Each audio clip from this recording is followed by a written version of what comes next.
What if I told you that there's a single verse tucked away in the book of Revelation that completely flips our modern understanding of wealth, identity, and even religion right on its head?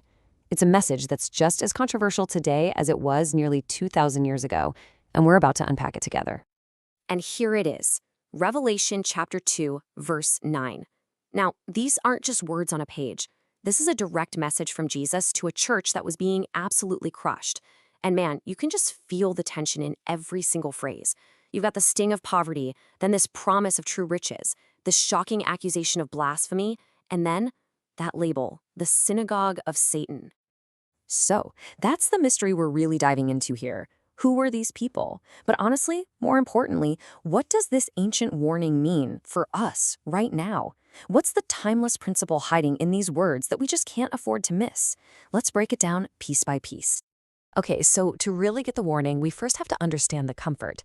See, this message is for the church in a place called Smyrna, and Jesus doesn't start by pointing fingers. He starts by reaching right through their pain and just showing them that they are seen. When Jesus says, I know, the Greek word used here is oida. And this is so much more than just a casual, hey, I see what you're up to. Oida implies this deep, complete, and intimate knowledge.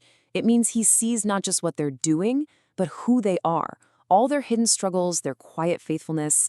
It's just such a powerful statement of empathy right from the get-go. And what exactly does he know? Well, he knows their thlipsis, their tribulation. And this isn't just about having a bad day or a rough week. This word means intense, crushing pressure, persecution. He's basically saying, I see the weight that is literally trying to break you. And this is where everything gets turned completely upside down. They were suffering, they were poor, by every single worldly standard you could imagine. But Jesus is about to completely redefine what it actually means to be rich. This slide just lays it out so perfectly, doesn't it? On one side, you've got the world's view of them, pucheia, which is just abject material poverty. They had nothing. But then you look at the other side, and you see God's view. They were plasios, spiritually rich, just overflowing. Their true net worth had nothing to do with their bank accounts. It was all about their faithfulness. And this idea isn't some brand new thing. It actually echoes a powerful truth from way back in the book of Proverbs, that someone can appear to have absolutely nothing in the eyes of the world, and yet possess a wealth that is completely immeasurable. It is a total reversal of our priorities. So, if the church in Smyrna was being praised for this incredible inner wealth, who was the one causing all their outer suffering? Okay, now we get to the real heart of the conflict. Jesus points to a very specific group, and he identifies them by a claim they're making about themselves. He calls their claim blasphemy. Blasphemy. But we got to be super clear about what this means here. This isn't just, cursing or saying a bad word. It goes so much deeper. It's about claiming to speak for God while fundamentally misrepresenting who he is. It's like hijacking a spiritual identity that isn't actually yours. And believe it or not, this isn't the first time Jesus made a connection exactly like this. In the Gospel of John, he confronted these religious leaders who claimed to be God's children. And his response was just stunning. He told them flat out that their actions proved their true spiritual father was the devil, because they were living a lie. So who were these people? Well, it's really important to get this.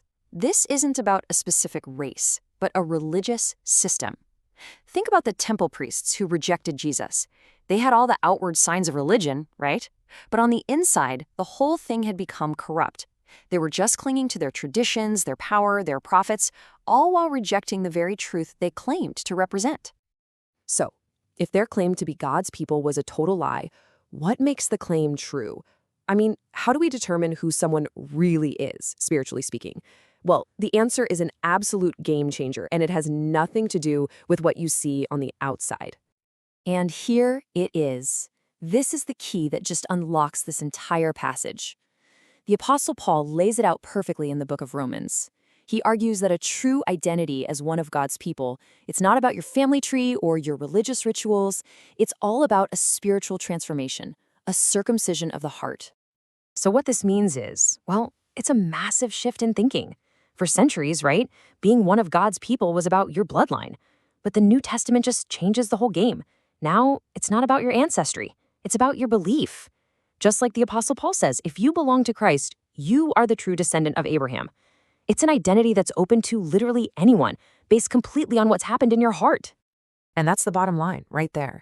The synagogue of Satan isn't a specific group of people, it's a principle. It represents any religious system in any time period that has the outward appearance of faith but has inwardly rejected the centrality of Jesus Christ. Okay, so that's a lot of history and theology. But what does this ancient letter to a church in Smyrna actually have to do with our lives today? Well, turns out everything. Because the principles at play here are absolutely 100% timeless. Let's just boil this all down, okay? 4 key lessons we can take away from this. First up, identity. Who you truly are in God's eyes has nothing to do with your labels and everything to do with your heart. Second, riches. We have got to stop measuring our worth by our bank accounts and start seeing the incredible value of our spiritual life with Christ. Third, and this is a tough one, religion itself can become a counterfeit if it pushes Jesus to the side. And finally, faithfulness. Following Christ might cost you something in this life, but the payoff is an eternal wealth that will never, ever fade. And that really just leaves us with one final question to think about. In a world that is constantly measuring us by our outward appearances, by our status, by our possessions, this verse forces us to ask ourselves, where are we looking for our real value? Where does our true spiritual wealth come from? It's a question worth sitting with.